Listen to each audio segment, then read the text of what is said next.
Hello po guys, continuation po, part 9 po ng season 27 WWTH, What is Written Truly Happen. To God be the glory po ulit. Guys, maraming salamat po sa inyong lahat na magtapos talaga ng content ko na to. Pagpapatuloy po ng throwback natin, ng pag-reminisce natin sa mga dati ko pang nagawang content at dagdag input lang dun po sa mga dokumentary na panood ko na gusto kong itawid sa sino mang makakapagtapos ng bawat part ng content ko na to. Season 27 na po ng WWTH. So, konting input lang po guys. Sabi po ng isang matuwid na pastor, sino ba talaga yung makakaranas ng tribulation? I-disregard po natin yung mga sinasabi nila na 7 taon, whatsoever. Kasi kung totoo man pong nakasulat yan talaga sa love letter na ating Panginoon, 7 years man yan, yung 3.5 plus 3.5, crucial po yung second half. Kasi nga po, doon na po talaga tatanggalin ng ating Creator. Ito po according po to sa mga napanood kong previous documentary, few months ago pa, na paulit-ulit din pong umiikot yan sa social media, sa iba-ibang platform. Well, kayo na po ang bahalang gumamit ng discretion, ng discernment nyo sa mga tinatawid kong content na part ng ganitong mga dokumentaryong ginagawa kong sunod-sunod na part. Kasi nobody is perfect po guys.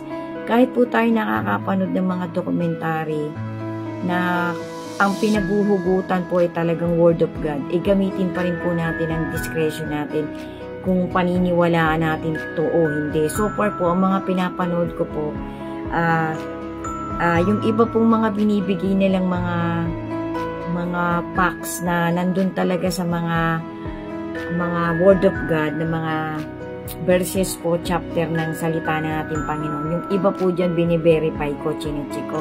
Yung iba po napasadahan ko na matagal na. So, kayo na po gumamit ng discretion nyo guys. Maging mapag-obserba po tayo, maging keen observer po tayo.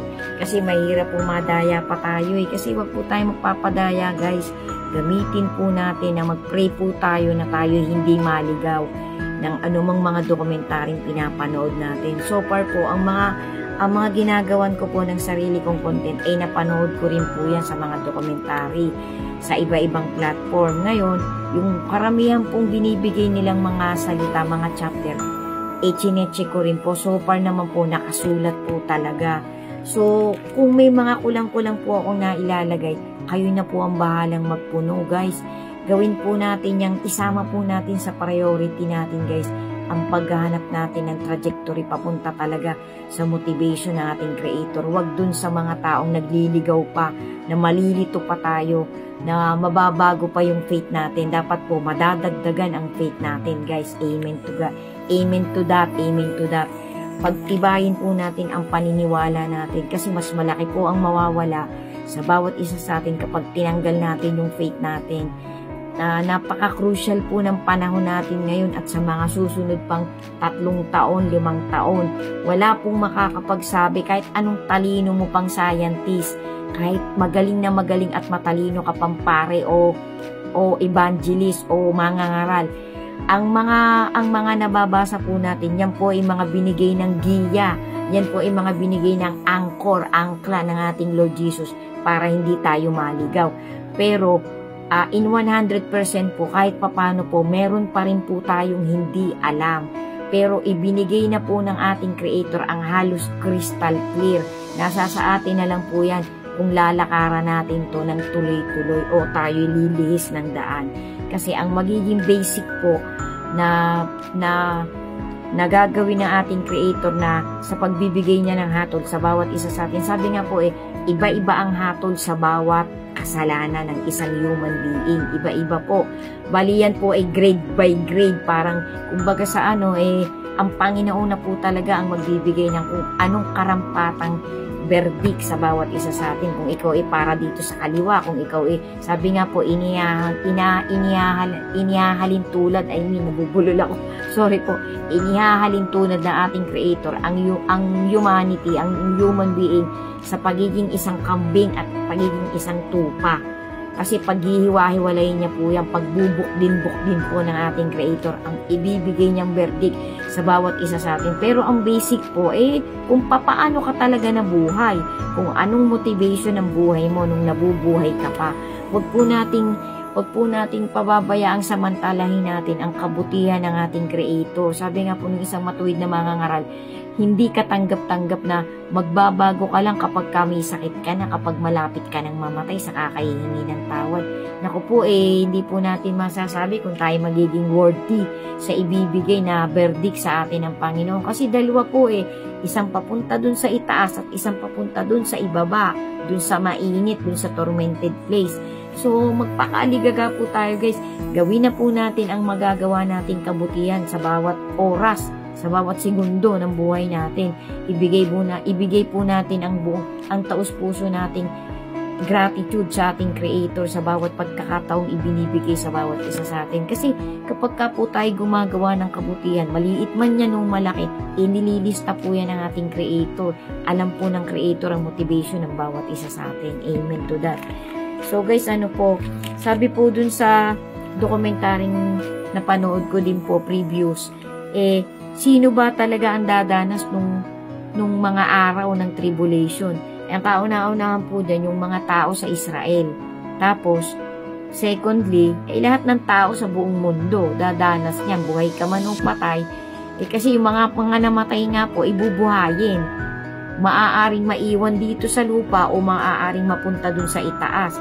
Kasi nga po, ang may duration pa po kasing 1,000 years And after 1,000 years, mangyayari pa rin po yung mga climax, yung wrath of God, itatapon po dito sa humanity. So, napakalalim po guys, hindi po talaga po pwede nating baliwalain. Dapat po talaga panghawakan natin ang faith at kahit papano, alam din po natin ang pagkakasunod-sunod ng mga pangyayari. Basahin na po natin guys, mag-umpisa na po tayo sa New Testament. Kasi nga po, yung pong Old Testament, hierarchy po yun Bali, may mga sinasabi po na vision sa New Testament na nanggaling din sa Old Testament. Kasi ang mga previews, ang mga matatagal ko na pong ginawang content, halos paulit-ulit po yan. Sabi po ng mga pare, ng mga matutuwid na evangelist, mga ngaral, matutuwid na pastor. Ngayong nandito na tayo sa last generation, mag-umpisa na po tayo sa New Testament, guys. Panghawakan po natin yan kung matatandaan po natin at titimo sa ating mga puso't isipan ang mga magagandang salita ng ating Creator na pwede nating i-apply sa buhay natin. Gawin na po natin ang gawin guys bago po tayo magahol sa oras kasi napaka-fragile po ng buhay natin, napaka-igsi na lang po ng buhay na ipinapahiram ng ating Creator sa humanity ngayong last generation. Ang last generation po natin, di na po natin masasabi yan kung aabutin pa yan ng 50, 100, 200 years.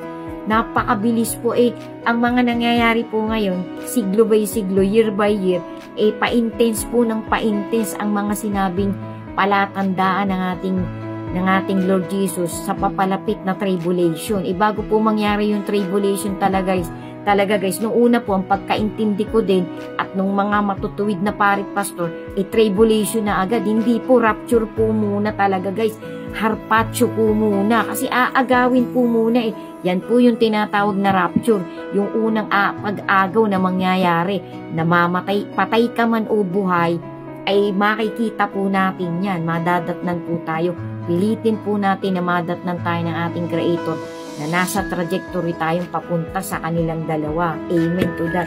Naku guys, sundan nyo pa po, tatapusin ko na po to, part 9 na po to guys, part 9 na ng season 27 ko, What is Written Truly Happened. To God be the glory po.